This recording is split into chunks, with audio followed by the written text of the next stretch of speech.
सेनाओं में जाने के लिए हर भारतीय बच्चे का एक सपना होता है कि मैं भी वर्दी धारण करूं। ऐसा ही सपना एक बार मैंने भी देखा था और एक बार मैं भर्ती देखने के लिए लाल किला के जो रिक्रूटमेंट ग्राउंड है उसमें गया, तो उन्होंने वहाँ हाइट, चेस्ट आदि जब माप तोल की, उसके बाद मुझे हाइट में निकाल दिया।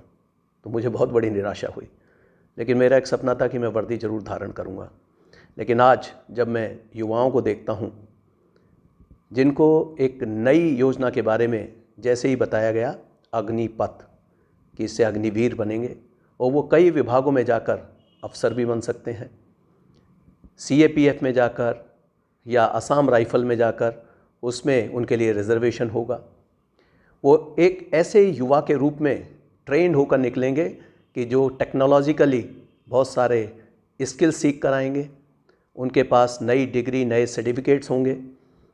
उनकी जो फाइनेंशियल स्थिति है वो एज ए स्टूडेंट ही इतनी अच्छी होगी, जब वो 22-23 साल के उसमें बाहर आएंगे तभी उनके पास लाखों रुपया होगा। वो अपना कोई कारोबार कर सकते हैं, वो किसी भी जॉब में जा सकते हैं, किसी भी कंपटीशन को दे सकते हैं और हमारी तरह ऑल इंडिया सर्विस में या स्टेट सर्विसेज में या जितने भी बैंकिंग के अन्य ऑर्गेनाइजेशन की सर्विसेज हैं उसके लिए उनके दरवाजे खुले रहेंगे। एक बेसिक जो आवश्यकता होती है किसी भी सेना में जाने के लिए वह है अनुशासन। अनुशासन एक नींव होती है किसी भी सेना की दक्षता का, उसकी सफलता का पैमाना अनुशासन से आंका जा सकता है। यदि अभी से ही हम अनुशासनहीन ऐसे बच्चों को वहाँ पर भेजेंगे जिन्होंने आंदोलन में भाग लिया है, कोई पुलिस का केस उनके ऊपर हो गया है या वो सरकारी संपत्ति को नुकसान कर रहे हैं, तब आप सोचिए कि अनुशासन का क्या हाल होगा।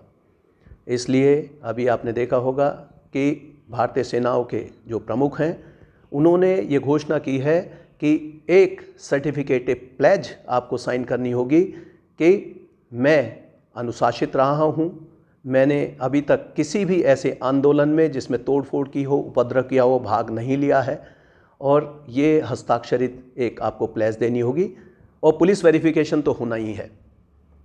आप सोचिए कि आप तैयारी कर रहे हैं अपने एक स्वर्णिम भविष्य के लिए, आप तैयारी कर रहे हैं सेना में जाने के लिए और उच्च सेवाओं में वहाँ अपना एक अच्छा स्थान बनाने के लिए, लेकिन अभी जो कुछ संगठन हैं आंदोलन के नाम पर आपको भड़का रहे हैं, ये सोचिए कि आपके कैरियर के साथ खिलवाड़ कर रहे हैं। अगर किसी भी आंदोलन में, किसी भी केस में किसी छात्र का, युवा का नाम आ जाता है तो वो हमेशा के लिए क्या क्या उसके नुकसान हैं वो मैं आपको गिना देता हूँ। यदि आपके खिलाफ़ एक केस कायम हो जाता है, आपके परिवारजन सभी उससे परेशान हो जाते हैं। आपके रिकॉर्ड पर एक केस लिख जाता है, उसके बाद कोर्ट में जो उसकी प्रक्रिया है, आप उसी से, जब आपका समय ऐसा है कि जब आपको करियर बनाना, उसके स्थान पर आप कोर्ट, कचहरी, थाने के चक्कर लगा रहे हैं। तो इन सब असुविधाओं से बचने के लिए आपको चाहिए कि अनुशासित रहें। यदि अपनी कोई बात कहनी है तो बहुत सारे माध्यम हैं, हम एक लोकतांत्रिक देश हैं, इसमें अपनी बात कहने के लिए अभिव्यक्ति का अधिकार दिया गया है, लेकिन वह अभिव्यक्ति एक ऐसी होनी चाहिए जो डिसेंट हो, डेमोक्रेटिक तरीके से की गई हो। इसलिए किसी भी संगठन के, किसी व्यक्ति के बहकावे में ना आए और अनुशासित रहकर अपनी बातों को रखें। किसी भी सरकारी संपत्ति को तोड़ना, फोड़ना, आप ये मान लीजिए इसका अर्थ है कि आपने जो फंडामेंटल ड्यूटीज़ हैं which are enshrined in constitution of India part 4A में जो दी गई हैं, आपको चाहिए कि उनका पालन करें। हमें हिंसा नहीं फैलानी चाहिए, हमें किसी भी सरकारी संपत्ति को नुकसान नहीं करना चाहिए। इसके लिए आपको प्रण लेना होता है और ये हमारी एक फंडामेंटल ड्यूटी है। इसके साथ साथ जो ऐसे व्यक्ति हैं जो कोचिंग संस्थान चला रहे हैं, गांव के प्रधान हैं, जिम्मेदार पदों पर हैं, जो सेना से सेवानिवृत्त अधिकारी कर्मचारी हैं, हम सब का दायित्व है कि अपने युवा वर्ग को हम समझाएं कि फोर्स में जाने के लिए जो जज्बा, जो जुनून, जो जोश चाहिए, उसको यहाँ सरकारी संपत्ति को नुकसान करने में ना लगाएं। वो तैयारी करें परीक्षाओं की, और ये स्कीम जिस तरीके से आई है, एक लंबे विचार मंथन के बाद ये स्कीम अन्य देशों में जिस तरह की प्रक्रियाएं चल रही हैं, जिस तरह सेना को रिफॉर्म किया जा रहा है, उसी के आधार पर ये स्कीम लाई गई है। अभी 32 वर्ष की एवरेज आयु है हमारी सेनाओं में, लेकिन अन्य देशों में जिन्हें हम एडवांस्ड टेक्निक्स और एडवांस सेनाओं के नाम से जानते हैं, उसमें देखिए आपको कम एज का व्यक्ति चाहिए, युवा वर्ग के लोग चाहिए।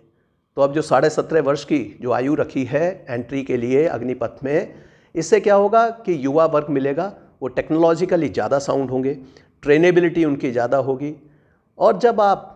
अग्निवीर बनकर इसमें लौटेंगे उस समय आप एक बिल्कुल डिफरेंट, एक ट्रेंड पर्सन ऐसे होंगे, एक डिसिप्लिन्ड पर्सन होंगे, डिसिप्लिन्ड सिटीजन होंगे, जिसके पास टेक्नोलॉजी होगी,